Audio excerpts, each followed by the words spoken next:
дар умум бигирем, ҳукумати кунунии Тоҷикистон аз ӯҳдаи барҳам додани коррупсияро дар давлат надорад. Барои чӣ? Барои ки худи роҳбарияти кишвар худ олудаи коррупсия аст. Агар коррупсияро дар ҳамчун мафҳуми илмӣ бигирем, ин на танҳо гирифтани гӯем ки пора ё тӯҳфаҳои пулию молӣ аст. ҳатто ба мансабҳои гӯем ки боломақом таъин намудани хешу наздикони худ, фарзандони худ, ин худ коррупсия аст. ғайр аз ин дастгирӣ, муҳофизати соҳибкории наздикони худ, ба онҳо додани гӯем ки дастгирӣ аз тарафи қонунгузории дигар ин худ коррупсия аст.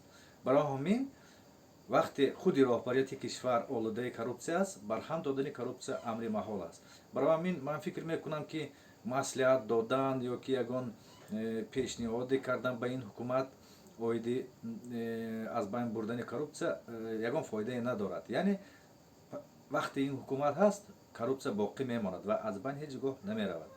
Агар умуман ба таърих нигоҳ кунем, он давлатҳое ки коррупсияро барҳам додану ба мамлакатҳои пешрафта табдил ёфтанд, ҳамаи онро маҳз ҳукумати ҷадид, яъне ҳукумати нав, ё ба таври инқилоб ё ба таври интихоботи озодомада ба роҳ монд ва гӯем ки коррупсияро аз байн бурд. Мисол мегӯем Гурҷистон. Михаил Саакашвили бо инқилоб ба ҳукумат омад ва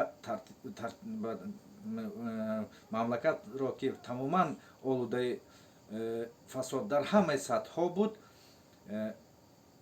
ба тартиб овард ва коррупсияро аз байн бурд.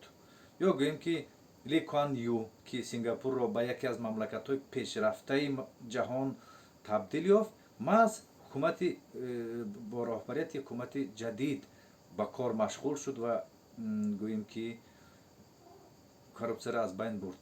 Барои ҳамин фикр мекунам дар шароити ҳозира бо роҳбарияти ҳозира кунунӣ гӯем ки аз байн бурдани коррупсия тамоман ба назар гирифта намешавад. Танҳо вақте ки ҳукумати нав мебиёяд, ҳукумати ҷадид меояд, мумкин аст баъди инқилоби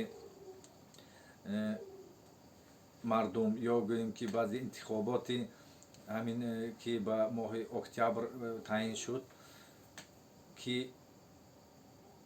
тамоман боварнакарданист ки ягон ҳукумати ҷадид меояд. Лекин вақте ки ҳукумати ҷадид меояд, дар он вақт мо умед баста метавонем ки дар Тоҷикистон коррупсия, яъне фасод аз байн бурда мешавад. Яъне бо роҳбарияти ҳозира бо коррупсия ягон ҳатто пешравие намешавад.